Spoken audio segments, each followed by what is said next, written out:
Okay, let's be real. If you're an international student, then there is no such thing as a campus placement. Wish it did happen, but as much as we are used to that concept, it doesn't happen here. So we have to get out there and get that damn job.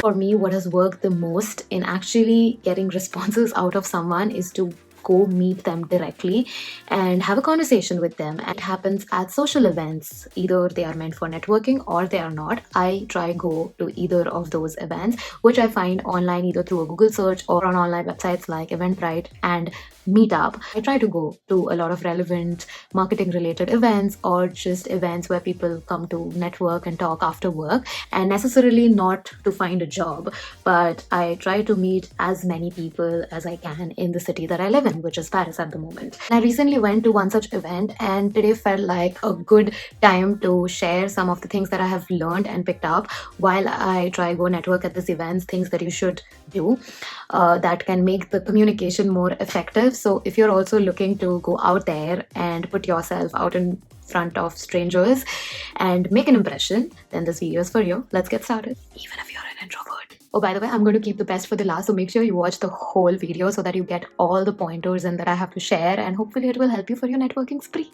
To start with, since I mentioned that it's for introverts also, let me clarify this one thing, that networking with strangers sometimes gets awkward even for extroverts. Yes, I've been there. I am an extrovert, or at least I am called that a lot by my friends and family, though I believe that I'm an ambivert. It sometimes does get awkward, so it's completely natural. It just doesn't happen to you. It happens to everyone, so chill out. So a lot of times what has happened, actually recently it happened when I went to this event, is that I was just talking and then the other person was listening to me, and you would expect that the person follows up what you say with a question, right? But oftentimes they might be more introverted than you are and they won't do anything. They will just stand and listen to you, and that's all. And then you will be left with no words. And then you will see that there is no conversation at that moment. So it's like awkward pause. And there'll be moments like you won't know what to say next.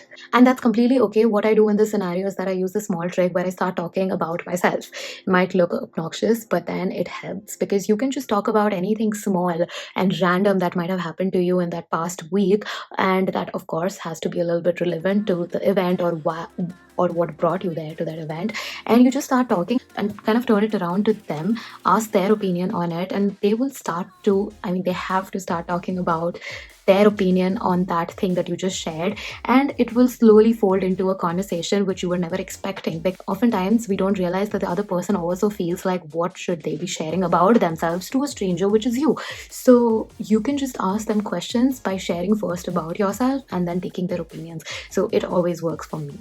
Second, don't stick to one group for too long. Oftentimes it happens that we are not able to get out of one conversation because we might have gotten too comfortable, or simply the other person on that other end has been asking you so many questions about yourself that you are just getting drained out of your energy and you simply don't know how to exit that conversation. We have all been there with somebody in our lives, and that is the thing to not do. Don't stick to one group. Politely just cut that conversation short, or just tell frankly that, hey, I just want to meet more people because that's the whole reason I have come to this event, at a social event, right? And this is just to avoid that we don't get comfortable at one place for too long and we get to know the other kinds of people that have also come to this event. And if you don't talk to everybody at that event, at least a lot of people, even though not everybody, you won't know what opportunities might be waiting for you. So you need to just cut short and go to different groups to talk to. And at the end of the event, when you're done talking to most of the people, you can always come back to the people who you felt is relevant to what you are looking for and who might be just interesting to talk to. You can then hold longer conversations with them once you have covered that entire area of people.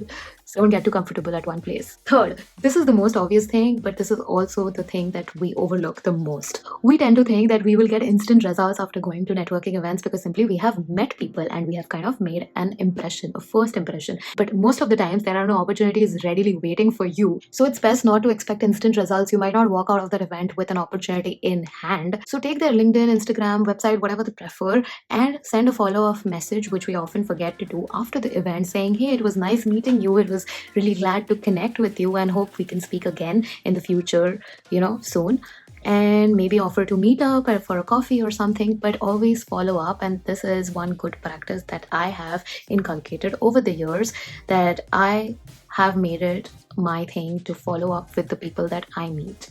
I need to text them after, not necessarily to do it right after the event. You could also text them a day after. That small follow up actually goes a long way, and it seems very small, but they also reply back to you, and that's how you seed that first sort of connection between you guys. Fourth, you don't have to be ready for a conversation. For example, if you are standing a bit away from a group that you're really interested to get into, the conversation you want to be part of, you don't have to enter with a perfect kind of greeting or perfect timing for you to enter. I mean, you can just casually get there. They will understand that you are as well like them over here to network and meet more people, and the conversation seemed interesting to you from far, so you want to just chime in, and that's completely normal. So you don't have to wait for the perfect moment or with the perfect response to something to get into a conversation. Just go naturally. You will eventually blend in, or just simply go and stand near them, and people are really kind to make space for you in that circle. And whenever you feel the moment is right, you can just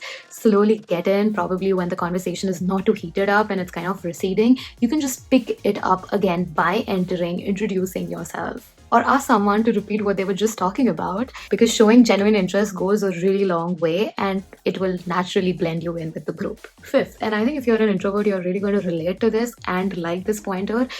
So if you see someone who is standing by themselves in the crowd, just try to pull them into the conversation that you are having with somebody or the group that you are standing with. Just make the space a lot more easier and convenient for them, because you're helping them out, and it just makes it feel like a safer space to be. So if you see someone looking unsure, just pull them right in and make introductions. Makes it easier for you and them both. Sixth, stay a little longer if you can, if the time allows you. Stay beyond the event timings. My event was of 2 hours, but I ended up staying for 3 hours because I actually got to have really good conversations with people and I didn't want to leave them midway. So I had to continue, because the best conversations always happens when there are few people, where there is less crowd. The quality really comes up. And a lot of times, like, the most important people actually stay back to talk to their relevant people. This is where you go deeper into conversations and actually learn something, where they would like to know more about what you do and share more about what they do and how you can help them. So it's definitely a win-win situation for both the parties. And this I have learned because most of the time I am the last person to leave any event or any place that I go to. I don't know how, but it's like a habit. And this is what I have picked up by staying back at events a little longer than what people generally do. Seventh, and no, it will make you the opposite of this, but this goes without saying, but you have to just mention what you are here for. Like, be honest about why you ended up at that event. What are you looking for? What kind of opportunities you want to explore?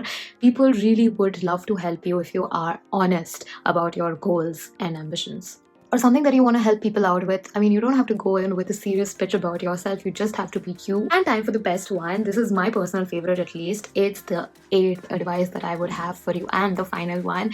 So it is about meeting the host. Always meet the host. The person who is organizing the event is the real treasure, because most of the times the host tends to know people who are coming to the event. They know their background and they can help you ease into different sorts of conversations and groups based on your interests. I mean, you have to go up and talk to the host, introduce yourself, why you are here, and they will know. They will be the only person, if not anybody else, who will understand why you are here for, and they will always make sure that the event that they organized is fruitful for you. So they are always ready to help you, and they're going to connect you with the right people. So that's my favorite. This is something that I learned like quite late, but it really helps. And if it's a recurring event, then you will over the time develop a relationship with the host. You will get to know them deeply and they will be really happy to help you out. Like in the last event that I went, I actually could not find the host, but when I was leaving the event, I actually met him and he said that, hey, it was really nice to finally have you, because he's a mutual of a friend that I know, and he was like, next event when you come, let's have a chat and I will help you out. So, that kind of affirmation really helps and makes you believe in going to such events even more. So make sure to catch the host. So that's it for today. I really hope that the things that I shared could be of some help to you and you can actually apply these in real time when you go out to network. But seriously, all you need is that one good conversation that will open the right doors for you, the right opportunities. And all you need, honestly, is that one or two real connections that you can always go back to and reconnect with. Yeah, it's not about the number, it's about the quality of people that you meet. Good luck, and I hope you have a great time networking. And comment below if you will try out any of these or you have already, and share some of your tricks or tips if you have any networking abroad. And remember, the more you network, you get better at it, you get more natural at it. You don't have to be an extrovert for it. You got this. See you in the next one. Bye bye.